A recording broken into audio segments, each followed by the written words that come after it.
All right, everyone, let's talk about building a serious powerhouse machine. If you're diving deep into AI, heavy duty computing, or any kind of high end content creation, you know that motherboard is absolutely the key. Think of it as the command center, the central hub that connects all of your beefy components, your CPU, your GPU, your memory, SSDs. Motherboard is what dictates how much stuff you can plug in, how stable your power is, and really how reliable the whole system will be.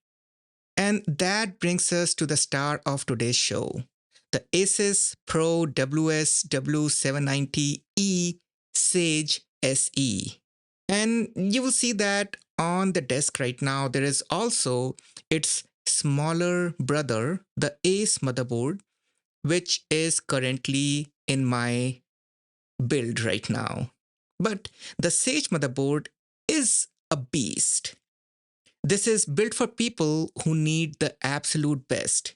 We're talking creative pros, developers, engineers, and AI wizards like me who can't afford compromises on the performance or stability.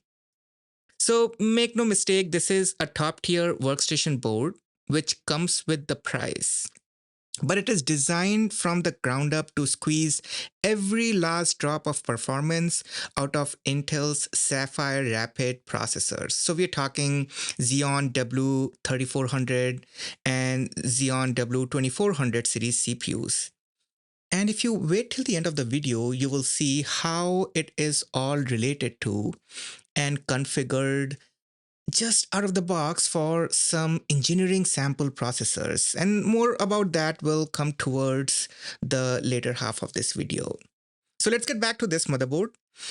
So this is crystal clear that building a motherboard with this big of specs is the ultimate rig that you will ever build, where you will get a ton of cores, insane memory bandwidth, and loads of PCI expansions.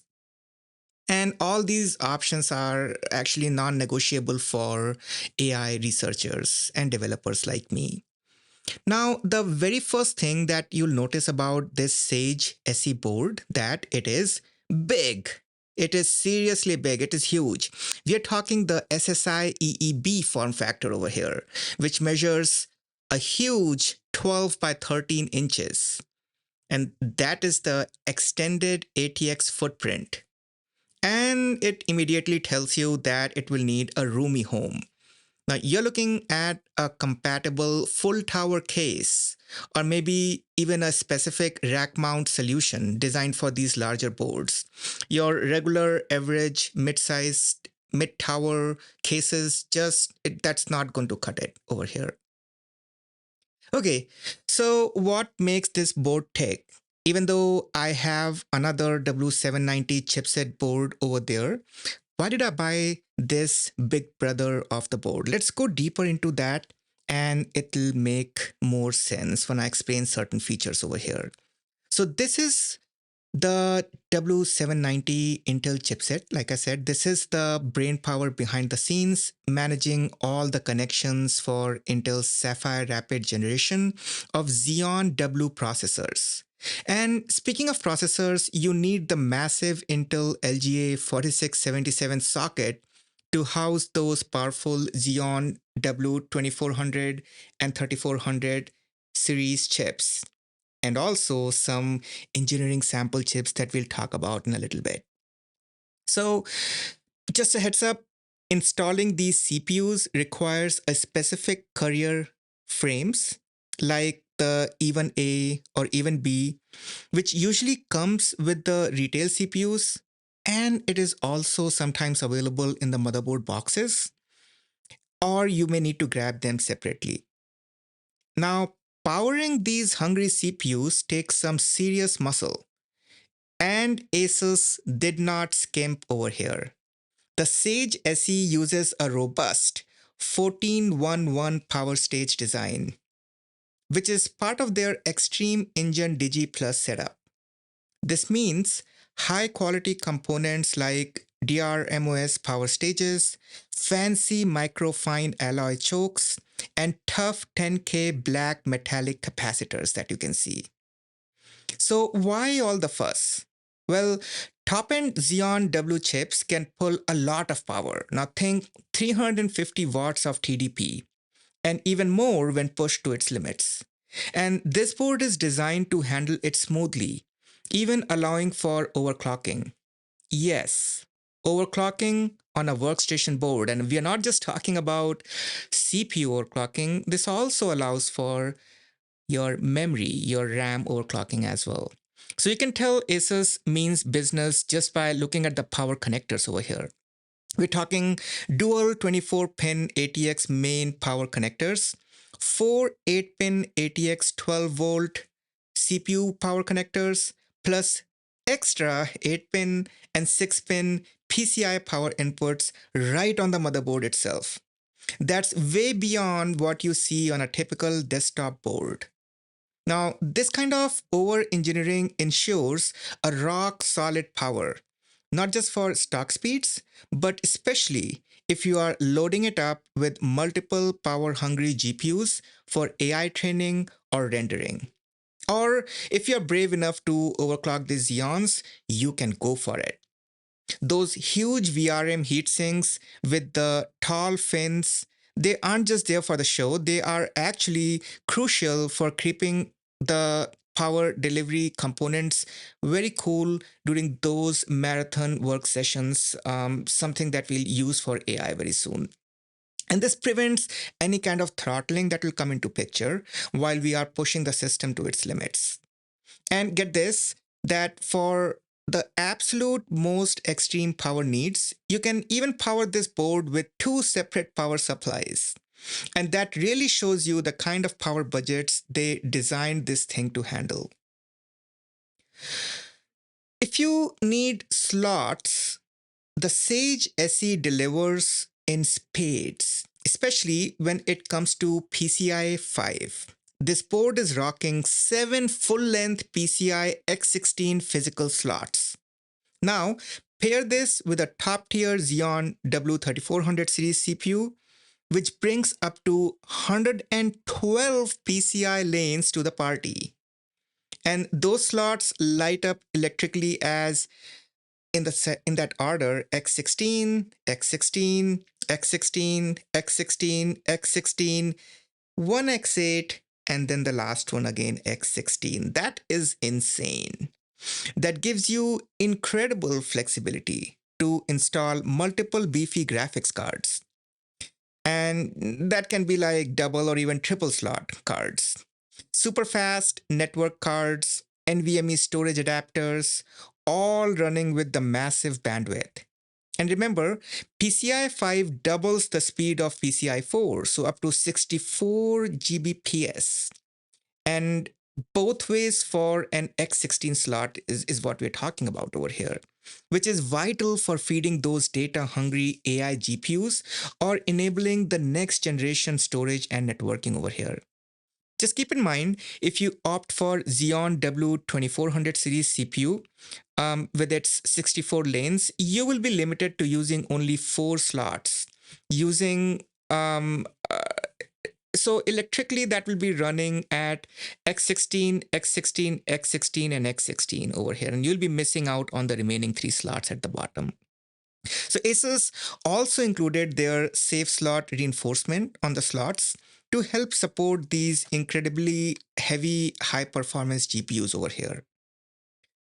Let's talk about some storage options now. So they got you covered over here with vast amount of storage too. You get 3 M.2 slots over here that can handle drives up to longer.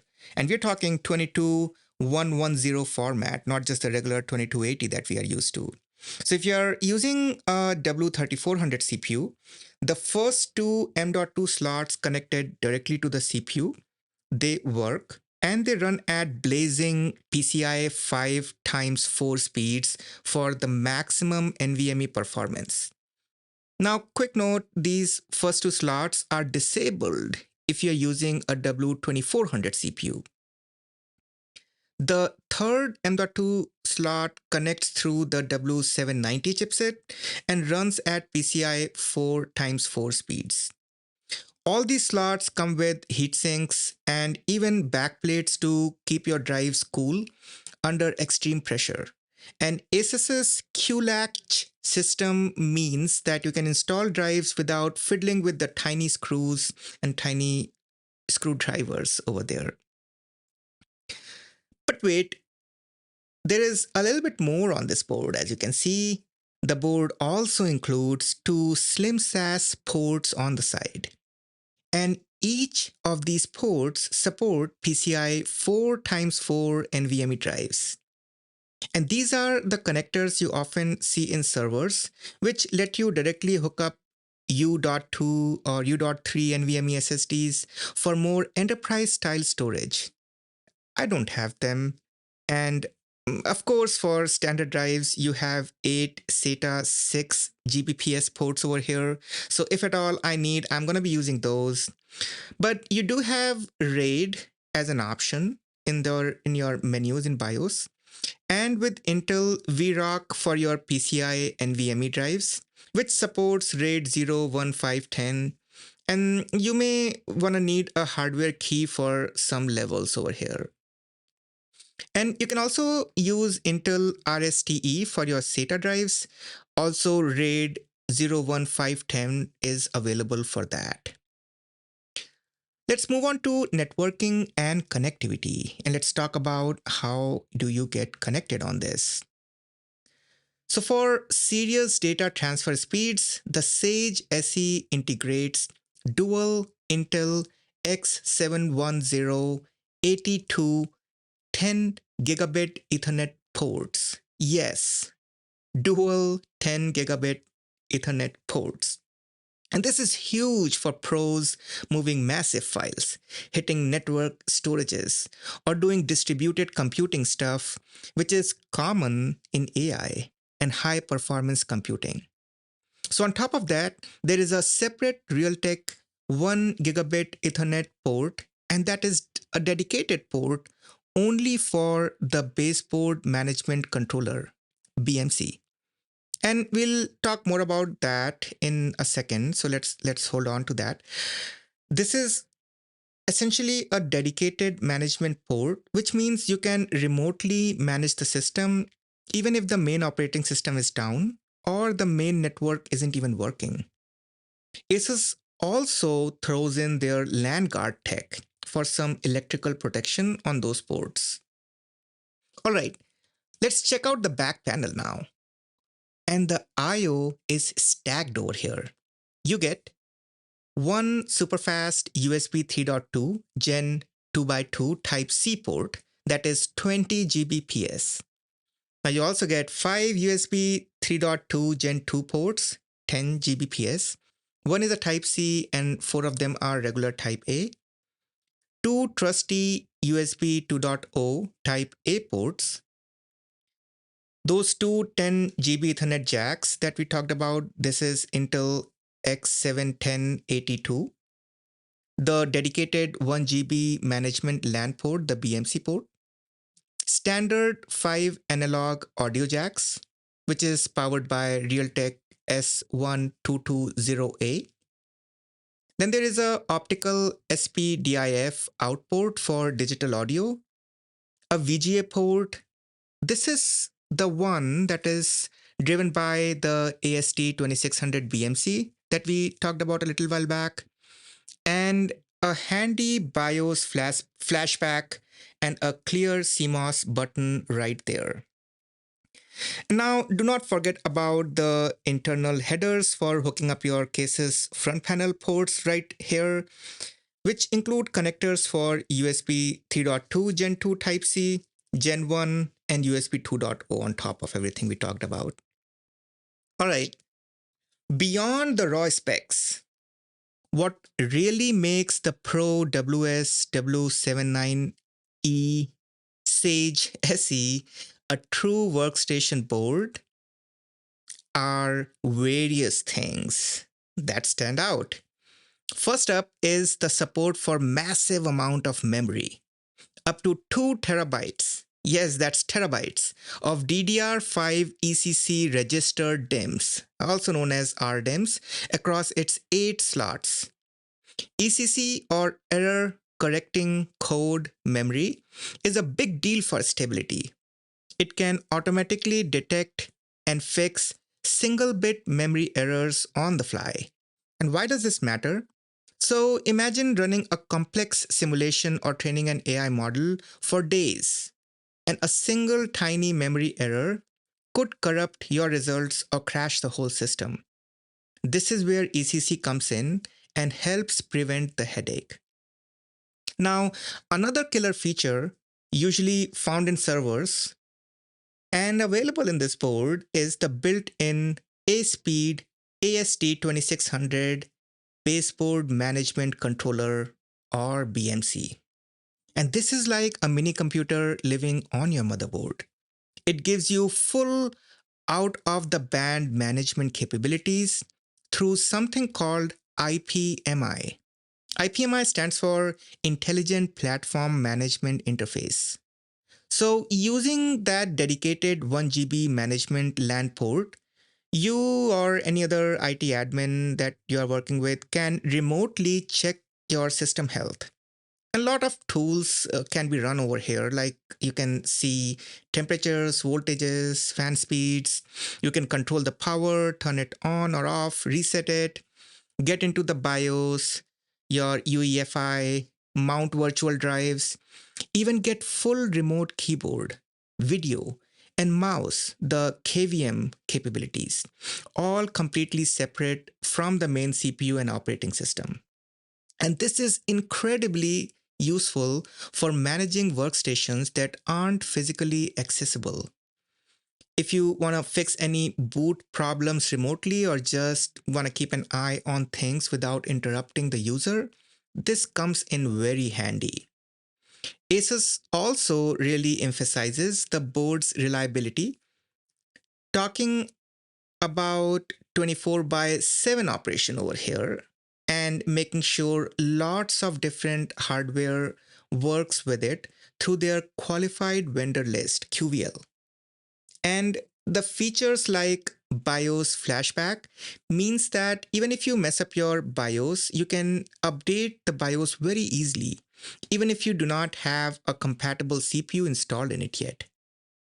So when you put it all together, the 8-channel ECC RDIMM support, the onboard IPMI with its own BMC and LAN port, the crazy number of PCI lanes over here, and super strong power delivery. This board really blurs the line between a high-end workstation and a single socket server. It brings those essential server reliability and management features into the workstation world, while you still get to keep things like CPU, memory, overclocking support, and a decent onboard audio. That's the Realtek S1220A. So it's a unique hybrid, perfect for pros, and yes, I'm calling myself one, who needs the server level power, memory, and input output, but who also wants tuning, flexibility, and interactive features of a top tier workstation all combined into one unit. Now, we talked about the CPUs, which is one of the main components of a build like this, right? Because the chip you drop into this board makes a huge difference. Officially, Asus supports Intel Xeon W3400 and W2400 series processors for this board. So think of them in two main tiers. Intel Xeon W3400 series, which would be the expert tier, let's just say. And these are the big guns. We are talking up to 56 cores, enabling the full 8-channel memory setup, giving you a massive 112 PCIe 5.0 lanes straight from the CPU. and supporting insane amount of memory up to 2 terabytes. And if you want to unlock everything that Sage SE has to offer, all 7 PCI slots, those speedy CPUs do come in handy. You will need a W3400 chip if you are looking for having everything on the board working the way it was designed. And let's talk about the second tier, which is, let's say, the mainstream tier, which is Intel Xeon W2400 series. These offer fewer cores, so up to 24 cores, and run on a 4-channel memory setup, which means less bandwidth, less capacity than W3400s, and they give you 64 PCIe 5 lanes, which is significantly less than your 112 PCIe 5 lanes that you get from W3400. If you put a W2400 CPU in Sage SE, only 4 memory slots actually will work for you. Those first 2 M.2 slots will be disabled, and you'll have fewer PCI slots available electrically. So, I mean, this is still powerful, but you are not using the board's full potential if you are going with this mainstream tier of W2400 series. Now, here is where the things change for us. The QYFS engineering sample processor. So there are 2 processors that I have tried with it, the QYFP and QYFS. Let's talk about QYFS because that's the big brother over here. Beyond the official list, there is a whole world of engineering sample or qualification sample, ES or QS you will see, or Intel confidential CPUs out there. And these are basically pre-release versions often found floating around in some unofficial channels, let's just say. Sometimes they offer amazing performance for the price, but they definitely come with some risks. For LGA 4677 platform, one ES chip that has been getting a lot of buzz is QYFS. So what's the deal with QYFS? Well, the word on the street from the sellers is that an engineering sample very close to Intel Xeon Platinum 8480 Plus is what QIFS is. And that's a high-end 56-core server chip from Intel's 4th generation Xeon scalable family, so Sapphire Rapid SP. Now, the 8480 Plus isn't officially a Xeon W workstation chip, but it shares the same underlying Sapphire Rapids architecture as the Xeon W series does. So there is a crucial part if you're thinking about going this route. People in the know, and particularly over on the Serve the Home forums, STH forums, have confirmed that QIFP and QIFS ES CPUs, they actually boot up and work on Asus Pro W790E-SAGE SE motherboard. And people over there have seen similar success on a closely related Asus Pro W790A board, which is what I am running right now. But this is a big but. It heavily depends on the motherboard's BIOS versions, it has been noted. So I'm going to be using it on the default BIOS that came with the Sage motherboard and reporting my findings over here. So some users had luck with some specific older BIOS like 0703 and 0805. And it is pretty common for motherboard makers to remove support for these ES and QS chips in the latest and the newer BIOS updates, and which can suddenly make your engineering sample processor stop working. So if you're planning to use QIFS or a similar engineering sample chip, you must make sure you are running a known compatible BIOS version. So you might even have to avoid future BIOS updates, find what works for you and stick with it. Unless you want to take the risk or you want to check the community forums and confirm that a future BIOS also works for you. And that BIOS flashback feature on the Sage SE could be a lifesaver over here, letting you flash a specific older BIOS version without needing a supported CPU installed in first. So, does it run well? Yes. Reports have suggested that QYFS is pretty stable once it is up and running. And some users did run into some quirks and issues like memory overclocking can be an issue. Just enabling that standard XMP profile for your RAM might not work.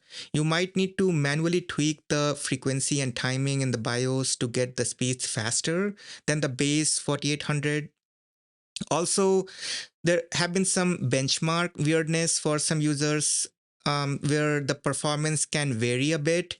And some specific benchmarks, like if you are on Windows trying the 3D Mark TimeSpy, might give a lower score than what you'd expect compared to a retail CPU.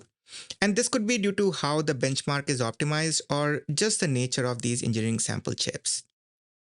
Again, the power consumption um, would be slightly higher is what I've noticed over here. So it might use a bit more power when idle as compared to the official retail versions. And there are some stepping differences as well. And there are different versions of steppings that are built into these ES chips. And some of the users, when they were doing comparisons, they had suggested that the QYFS often does a D0 stepping. And the QYFS might be slightly slower in really long, heavy or cold core tasks compared to the later ES/QS versions like Q03J. So there are various, series of engineering sample processors. The later the one you get, the more expensive it gets. So why does this unofficial chip even work on this board? And it boils down to a few key things for us. Number one, same socket. Both QYFS and the official Xeon W chip use the same big LGA 4677 socket. It has essentially same bones. The QYFS is built on the same fundamental Sapphire Rapids silicon architecture as the official Xeon W3400 or W2400 is, and the server Xeon 8400 series chip is. Then you have the microcode magic over here. A compatible BIOS version includes the necessary instructions, which are called microcodes, for specific versions of the QYFS chip that you have. Chipset compatibility. The Intel W790 chipset is designed to talk to Sapphire Rapid processors, so it just works. And power handling. The QYFS reportedly has a higher TDP around 350 watts, similar to the top end official Xeon W3400 and the Xeon Platinum 8480 Plus. So the Sage SE's beefy VRM is built to handle that kind of power draw. So let's put the reported specs of the QYFS ES chip next to 8480 Plus, and what you will see is they look almost the same. The biggest difference is in the base frequency. The base frequency of 8480 Plus is 2 GHz, whereas that of QYFS is 1.9. The base, actually the turbo, max turbo single core frequency for 8480 is 3.8 gigahertz, whereas for your engineering sample QYFS is 3.6 to 3.7 gigahertz. all core turbo frequency for the 8480 Plus is 3 gigahertz, whereas the all core turbo for QYFS is 2.8 to 2.9 gigahertz, and TDP is the same, and rest of the things is almost the same, except for when you take a look at the cost. The MSRP for 8480 Plus is $10,710, whereas the MSRP for this is anywhere from 140 to 350 on eBay. So as you can see, they are incredibly similar on paper, with the official 8480 Plus having a slight edge, a slightly higher official clock speeds, and the huge difference is essentially the price. The QIFS costs a tiny fraction of 8480's eye-watering 10K plus price tag. You get no warranty or no support, you get zero official support, but if you can live with those two things, then it is an insane value for money. The fact that these high core count ES chips like QYFS actually work on premium boards like W790E-SAGE SE, this has really shaken things up in the high-end desktop community. So it basically bypasses the usual high cost of entry for getting features like 8-channel memory and potentially those 112 PCIe lanes, which were previously logged behind super expensive retail CPUs like Xeon 3400s. And this makes it incredibly tempting for enthusiasts and builders trying to maximize performance per dollar, and I'm all in for it. Now there is always a crucial but. This value comes with some strings attached. No warranty means if it dies, you're out of luck, you're stuck, relying on specific BIOS versions that might work, might disappear. So you cannot use this, in an enterprise grade server where it is extremely important to run your business 24/7. Sometimes you might run into weird stability issues or some unexpected behavior once in a month. And forget calling Intel or Asus for help. You'll be digging in through community forums, and everything is essentially in your hand as a developer. So it's a real gamble sometimes. You have to weigh the massive cost savings against your tolerance for risk and your technical skills to fix potential problems. For businesses or anyone needing a guaranteed stability and support, sticking with official retail CPUs is still the only way to go. So these Intel Xeon W3400 and 2400 chips and their server cousins like 8480 Plus are all built on this Sapphire Rapids microarchitecture. And this was a big deal for Intel.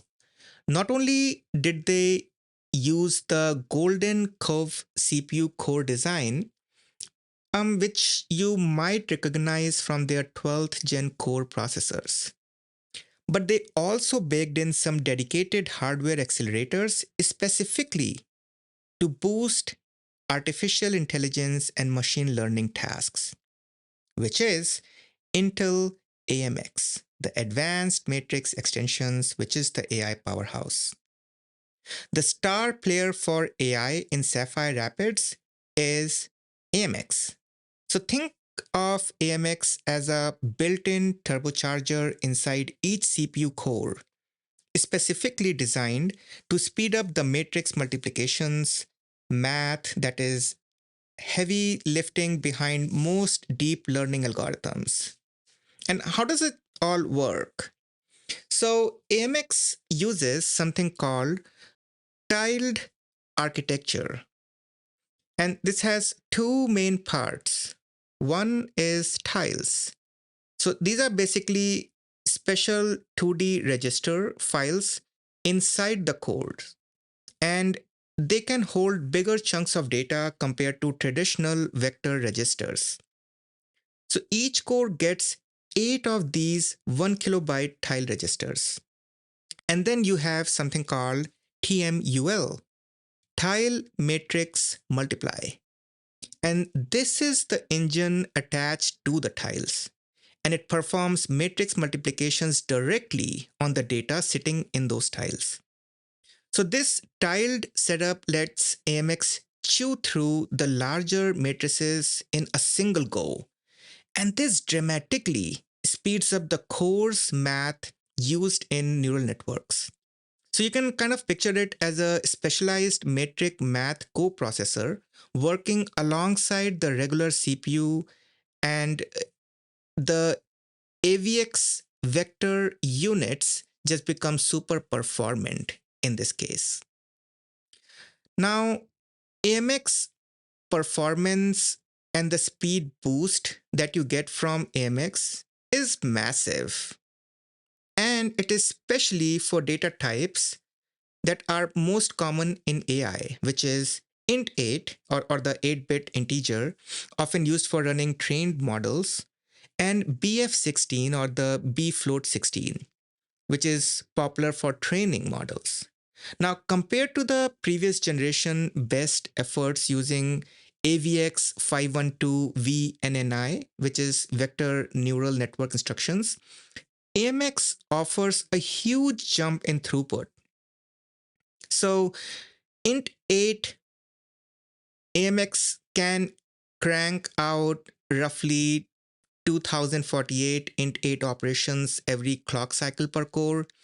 And that's a massive 8 times faster than the 256 int8 operations per cycle that you could get with the AVX 512 VNNI on the older Xeon scalable chips. int8 is super popular for making inference faster and shrinking the memory footprint of these models. Now, for BF16, AMX hits about 1024 BF16 operation. And compare that to the 64 FP32, which is the standard 32-bit floating point ops per cycle you got with the regular AVX 512. And that's potentially a 16 times increase in the throughput for the kind of floating point matrix math needed for training. BF16 is a nice middle ground. It has enough range for training to work quite well, but uses less precision than FP32, making calculations faster and then using less and less of memory. So Intel themselves claim that these hardware boosts can lead up to 10 times better performance in popular AI frameworks like PyTorch for both inference and training. When compared to their counterparts of BF16 and FP32 in the previous generations, essentially. And independent tests using the libraries like Intel's one API deep neural network library. So similar to CUDNN for CUDA, we have one DNN for Intel. And they have shown AMX delivering performance gains anywhere from 3.5 to over 5 times compared to AVX 512 for specific matrix operations. Now, what's really interesting is that sometimes these big performance gains come with lower power consumption and less heat compared to doing the same AI job using only the AVX 512 units.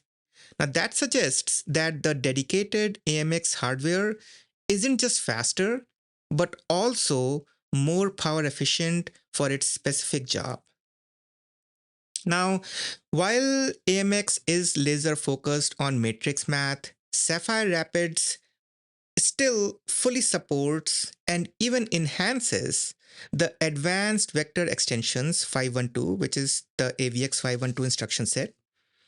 And AVX 512 still uses the wide 512-bit vector registers, which lets the CPU crunch bigger chunks of data simultaneously compared to the older instruction sets like AVX2, which was 256-bit, or SSC, which was 128-bit.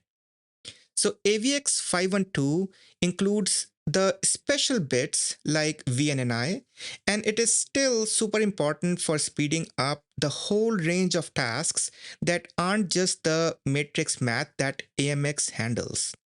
So think high performance computing, scientific simulations, financial modelings, data analytics, and even some AI pre processing that don't fit neatly into AMX tiled structure can still work better on these newer Sapphire Rapids processors, because turning on AVX 512 can still give you significant speedups for the overall workload that can potentially use it. Okay, there are some other advantages on this board. So with W3400 CPU, the Sage SE gives you up to 112 lanes of PCI 5 straight from the processor.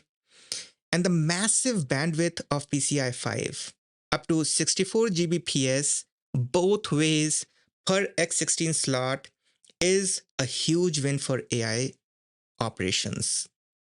So you can feed multiple GPUs to the system. It provides plenty of bandwidth for super fast communication between multiple GPUs, whether they are using some special links like NVLink or not, or they are just transferring data directly between each other.